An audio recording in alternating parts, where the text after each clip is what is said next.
Hello friends, good evening, নমস্কার। আমি রাকেশ, আমার চ্যানেল প্রবাসী উইথ রাকেশ আপনাদের সবাইকে স্বাগতম। আজকে একটি নতুন রেসিপি আপনাদের সবার জন্য নিয়ে আসছি, যার নাম হচ্ছে মোগলাই মটন কারি।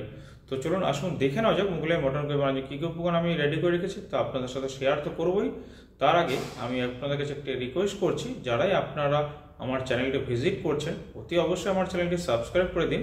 তাতে কি হয়, আমি অনেক বেশি মোটিভেট হই, আপনাদের একটি লাইক বা আপনাদের একটি ভিউজে অনেক বেশি আমি মোটিভেট হই, যাতে আপনাদের সম্মুখে নতুন কিছু তুলে ধরতে পারি প্রতিদিন। বা প্রতিদিন তো আমি ভিডিও দিই না, উইক ইন আ উইক আমি 3 ভিডিওস দিই, দুটো রেসিপি পারপোজ এবং একটা ট্রাভেল পারপোজ। চেষ্টা করি যাতে আপনাদের ভালো লাগে, তার জন্য অতি অবশ্যই আপনাদের সাপোর্ট দরকার। যার জন্যই আপনাদের কাছে রিকোয়েস্ট, হাত জোর করে আমি রিকোয়েস্ট করছি, অবশ্যই যারা আপনার চ্যানেলটি বা আমার ভিডিও দেখছেন তারা অতি অবশ্যই চ্যানেলটি সাবস্ক্রাইব করে পাশে থাকবেন, এটি আমার humble request.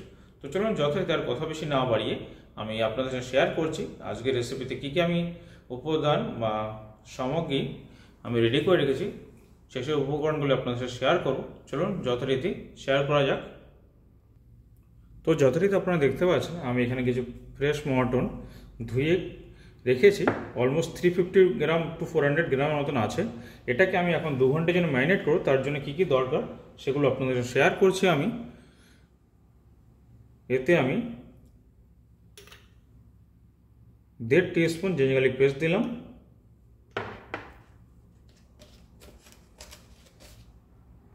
Almost 1 teaspoon salt দিলাম,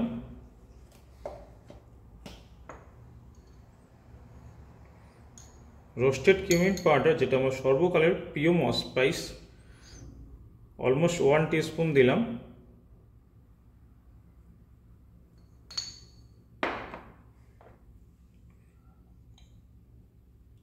করিয়েন্ডার পাউডার 1/2 টিস্পুন থেকে একটু বেশি দিলাম, এবং টার্মেরিক পাউডার 1/2 টিস্পুন দিলাম, এবং কিছু পেপার ক্রাশ আমার কাছে আছে, যেটি অলমোস্ট 4 পিঞ্চের মতন দিলাম আমি। এবার এটাকে আমি হাত দিয়ে মিক্স করে নেব।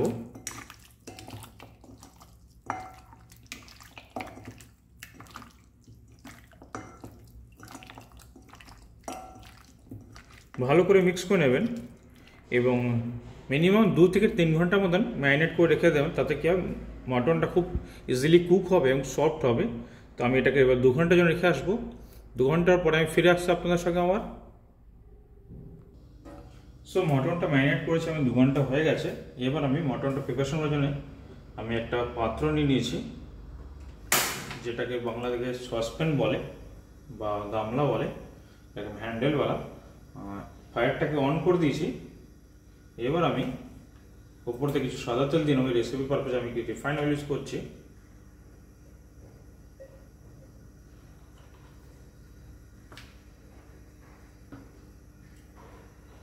এখানে কিছু গোটা স্পাইস আছে, bay leaf, green cardamom, cinnamon stick, star নিস, একটা বড় এলাচি, এবং কিছু পেপার, হোল পেপার যেটা ব্ল্যাক পেপার বলে, আর 2টো ক্লোভস, কিউমিন সিড। তেলটা গরম হয়ে আসে, এর উপর থেকে আমি দিয়ে দেবো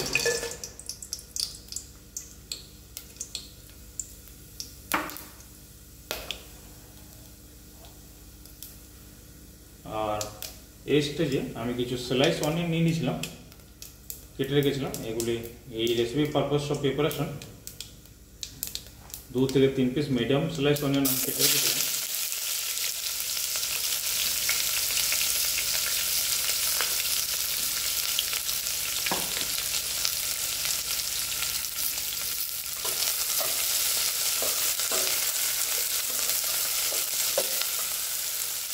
পেঁয়াজটাকে হালকা ব্রাউন করে নেবো আমি। পেঁয়াজটা হালকা কুক হয়ে আসছে, এই স্টেজে আমি যে ক্যাশমেন্ট এবং গ্রিন চিলি নিয়েছিলাম সেটা এর উপর দিয়ে দেবো।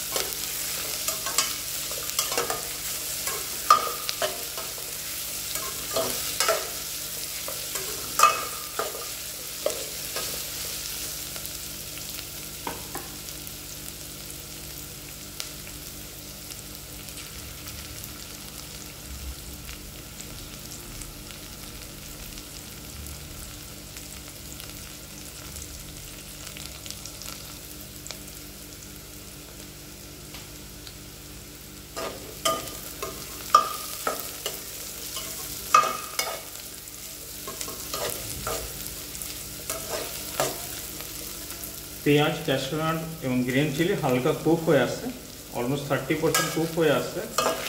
এই মুহূর্তে আমি ফায়ারটাকে অফ করে দিয়ে এগুলোকে নামিয়েও একটা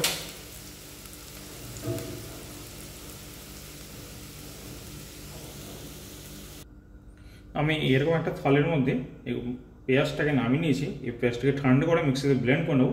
তার আগে আমি এর মধ্যে যে স্পাইসগুলো ছিল, গোটা মশলা, গরম মশলা যেমন বে লিফ, গ্রিন কার্ডামন বা আপনার বড় কার্ডামন যেটা ব্ল্যাক কার্ডামন বলে, আর ক্লোভস, এগুলোকে আমি আউট করে দিয়েছি। অনেক ব্ল্যাক পেপার হোলটাকে রেখেছি, যেহেতু স্পাইস লেভেলটা একটু আপ করব তার জন্য আমি পেপারটাকে রেখেছি। আপনারা চাইলে এটাকে স্কিপ করতে পারেন, বাট আমি পেপার ফেভার করি তাই পেপার রেখেছি। যেহেতু এখানে আমি রেড চিলি পাউডার বা কোনো চিলি ইউজ করবো, শুধু গ্রিন চিলি আর পেপার ইউজ করব, হোল ব্ল্যাক পেপার বা যেটাকে কালো মরিচ বলে, সেই সূত্রে আমি রেখে দিয়েছি। তো এটাকে ঠান্ডা করে ব্লেন্ড করে নেবো। তার আগে আমি মটনটাকে ভুনে নেবো যতক্ষণ এটা ঠান্ডা হচ্ছে। মটনটাকে ভুনার জন্য আমি সেই পাত্রই ইউজ করছি, সিমিলার পাত্র। এটাকে আর ওয়াশ করে নিই। এর মধ্যে হালকা কিছুটা অয়েল দিয়ে নেব। অলরেডি কিছুটা সামান্য পাত্রে অয়েল আছে।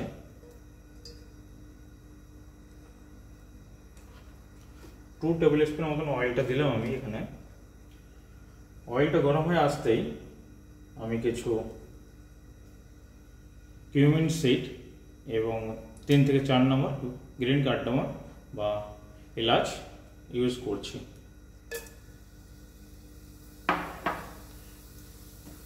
এবার যে আমি মটনটা ম্যারিনেট করে গেছিলাম 2 থেকে 3 ঘন্টা হয়ে গেছে, আমি অলমোস্ট 2.5 ঘন্টা ম্যারিনেট করেছি। এটাকে এর মধ্যে ঢেলে দেবো।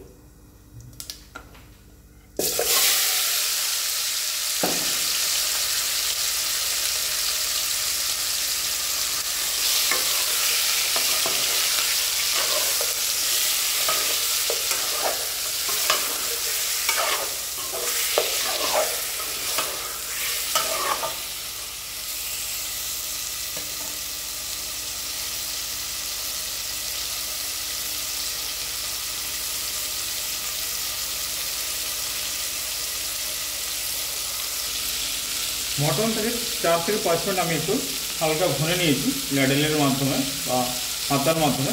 এবার আমি উপর থেকে কিছু গরম জল দিয়ে দেবো।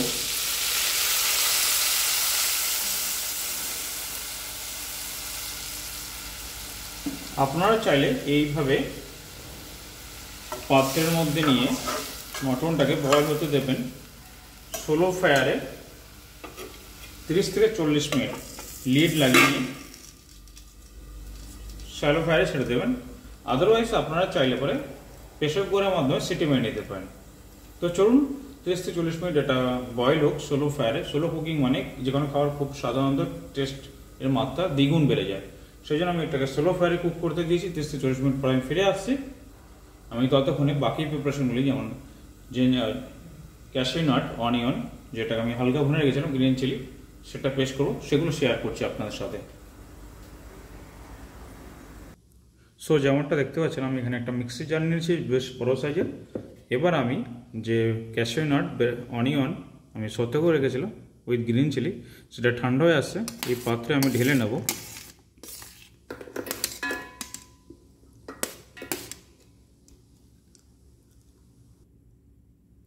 এই পাত্রে ঢেলে নিয়েছি। এবার উপর থেকে আমি কিছু 2 টেবিল স্পুনের মতন প্লেন কার্ড দেবো।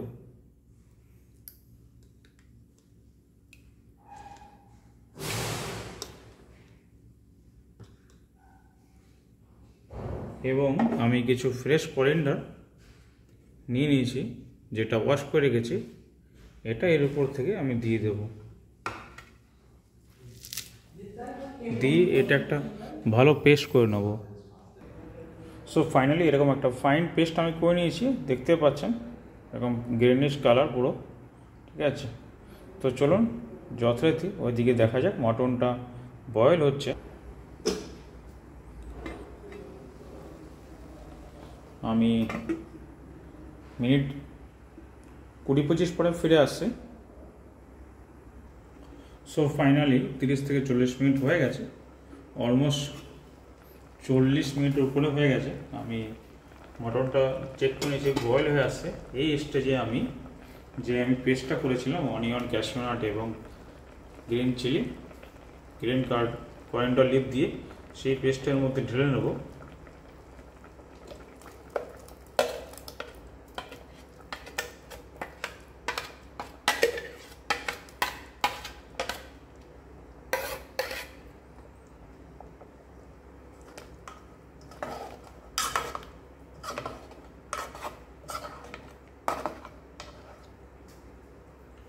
বাকি অংশটুকু আমি জল দিয়ে মিক্স করে ধুয়ে এর মধ্যে ঢেলে নিচ্ছি। সো ফাইনালি ফ্রেন্ডস, আমি স্পাইসটা ঢেলে মশলাটা ঢেলে আমি 5 থেকে 8 মিনিটের মতন আমি কুক করে নিয়েছি। আর 3-4 মতন কুক করে নিয়ে আমি এটাকে নামিয়ে নেব। গ্রেভিটা ডান হয়ে যাবে, লিড লাগিয়ে দিয়েছি। 3 থেকে 4 মিনিট পরে ফাইনালি ফিরে আসবো আমি। তো মটন আমার এখানে ফাইনালি রেডি হয়ে গেছে, 4 মিনিট হয়ে গেছে। ফাইনাল কুক ডান।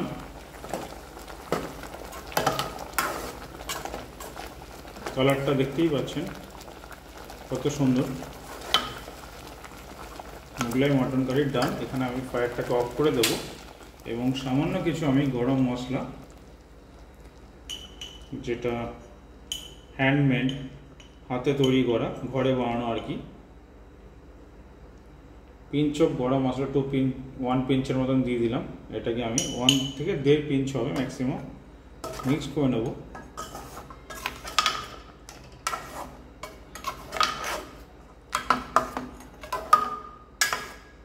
এবার আমি প্লেটিং করে আপনাদের সঙ্গে ফিরে আসছি। আবার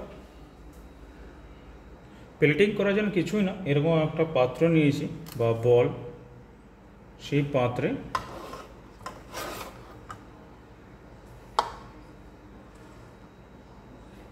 মটন এবং গ্রেভিটাকে আমি ঢেলে নেব ভালোভাবে।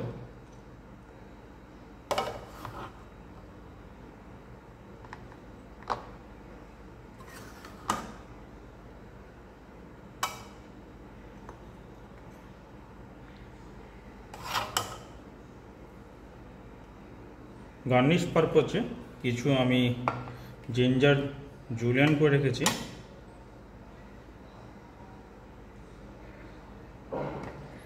খুবই সিম্পলি ঘরে আপনারা এভাবেই গার্নিশ করতে পারেন। আর ফ্রেশ কয়েন্ডার লিপ আছে আমার কাছে, যেটা আমি গার্নিশ পারপোজে ইউজ করব। চাইলে একটা গ্রিন চিলি সামান্য দিতে পারেন বা নাও দিতে পারেন। আমি এখানে 2টো গ্রিন চিলি ইউজ করলাম। আর যেটা হোটেলের ভাষায় রগুন বলে, এটা আমি আপনাদের কাছে অলরেডি আগে শেয়ার করেছি রগুনটা কীভাবে বানাতে, সেটাই উপর থেকে হালকা একটা টিস্পুনের মাধ্যমে এইভাবে দিয়ে নেবেন, বাস এনাফ। তো দেখতেই পাচ্ছেন লুকটা কত অসাধারণ।